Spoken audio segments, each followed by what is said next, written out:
ही सगळी खास मी रजेवरती आहे. सगळ्यांचं निरोप ऐकला आणि आलो मी कुठली पाटील डॉक्टर झाला होतो ते सगळं आलेलं आहे. आता ऐका बरं म्हणून बघा, आपल्या शाळेविषयी आपल्या आई वडिलांविषयी हे प्रेम पाहिजे. लक्षात ठेवा, आपण चेष्टा मस्करी करतो हे केव्हापर्यंत मिळणार आहे, एक क्षण असेल, पण चेष्टा मस्करी केल्यामुळे तुम्हाला आनंद मिळतो, क्षणिक आनंद आहे. तुम्हाला आज सकाळी तुम्ही रजेवरती आहेत आणि सकाळी सगळ्याचं मेसेज वाचला मी, निरोप समारंभ आहे आणि वाचल्यानंतर जे लगेच पटकन उघडला आणि सरळ फोन केला, सर कार्यक्रम आहे का आहे. लक्षात ठेवा, मी डॉक्टरच्या अपॉइंटमेंट घेतली, 3 वाजता मला जायचं होतं. डॉक्टर फोन लावला, मी उद्या येतो आणि परत इकडं आलो, डायरेक्ट इकडं आलो. ही आत्मीयता तुमच्या पाहिजे. तुम्ही म्हणता ना आदर्श कुठं आहे, आदर्श तुमच्या समोर आहे. या शाळेचे मुख्याध्यापक माझे मित्र कांबळे साहेब, बघा ह्या शाळेचे माझे विद्यार्थी, मी ज्या विद्यार्थ्यांना शिकवलं ते माझ्या समोर आहे. इथं बसलेल्या हल्या मॅडम माझ्या विद्यार्थ्यांनी शिकवले.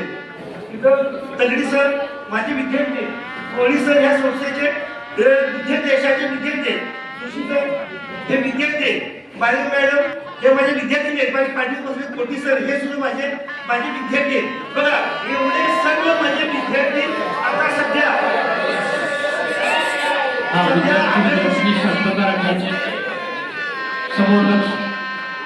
एक मिनिट तुम्हाला तेवढं देतं केलं.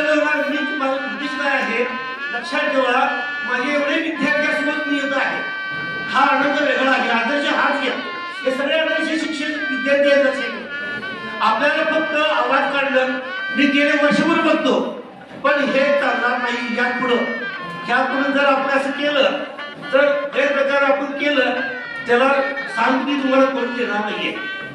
आता पोलीस भाषणामध्ये अब्दुल कलामचे उदाहरण दिलेलं आहे. ज्यावेळेला राष्ट्रपती अब्दुल कलामला निवड झाली त्यावेळेला राष्ट्रपती भवनामधला एक अधिकारी त्यांच्याकडे गेला, साहेब आता तुमचा शपथविधी आहे, तुम्ही कोणाकोणा बोललो आहे. त्यांनी 4 नावं दिली.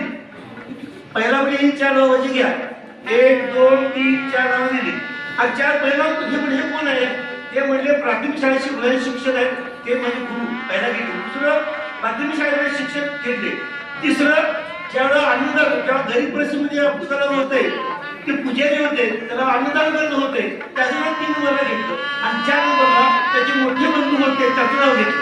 लक्षात ठेवा, एवढ्या उच्च पदावर बसलेलं भविष्य तो सुद्धा गुरुला विसरत नाही, तुम्ही सुद्धा विसरायचं नाही. आपली संस्था लक्षात ठेवा, संस्थेने एवढं काही केलेलं आहे. शाळा रंगवली, दिवस अक्षरकारी महत्व नाही. जर तुम्ही आदर्श झाला नाही, चांगलं झालं नाही, पण नाही आम्ही आदर्श असो आला नसो, तुम्ही समाजामध्ये जाणार आहात, उद्या 10वीला समाजात जाणार आहात. जर तुम्ही चांगलं काम केलं तर म्हणतील काय कुठल्या शाळेला विद्यार्थी तू, आणि असं पण म्हणतील की काय तू वाईट वागला तर म्हणतील आणि कुठल्या शाळेत तू विद्यार्थी. लक्षात ठेवा, कधीही आपल्या आई वडिलांचं नाव खराब करायचं नाही. चेष्टा मस्करी बंद करा, 10वीला आता बंद करा. आता ह्यामुळे आदर्श वागलं पाहिजे. जर आपण प्रत्येक गोष्टीमध्ये चांगलं आदर्श असल्याने तिथे दरड पडलो, आदर्श नाही ते आपण आदर्श वागलंच पाहिजे. परीक्षेला जाताना लक्ष पुन्हा काम वाजवून परीक्षेला जाताना कोणतीही संकट येऊ दे, कोणतीही समस्या येऊ दे, आपल्या आई वडिलांना कथन करा, सांगा. शाळेविषयी असेल तर शाळेच्या मुख्याध्याला सांगा, घेऊन तर बसायचं नाही. मी काय करू, आपण काही गोष्टी अशा करतोय लक्षात ठेवा, त्या गोष्टी धाडसानं करतोय, तशा अभ्यासाला लक्ष द्या. समाजामध्ये ह्या पुढं आता निरोप समारंभ हा शब्द ऐकल्यानंतर मला वाईट वाटू लागलं, कारण का मी सुद्धा कुठल्या महिन्यात निरोप घेणार आहे शाळेचा. कुठल्या महिन्यात मी म्हणतो निघून जाणार आहे, पण ह्या शाळेविषयी प्रेम मला सदैव असणार आहे. म्हणून तुम्हाला भेटावं म्हणून मी आलेलो आहे. खरं म्हणजे सर्व विद्यार्थ्यांना भेटावं. जर मी आज आलो नसतो तर मग एका फोटोवर सांगितलं असतं तर, जर डॉक्टरने फोटो खरं नाही होतं मला, जर मी आलो असतो तर मला तुमच्या सगळ्यांना दर्शन झालं नसतं. लक्षात आलं, ही भावना मला होते. आजपासून सर्वांनी आदर्श तुम्ही आदर्श वागलंच पाहिजे.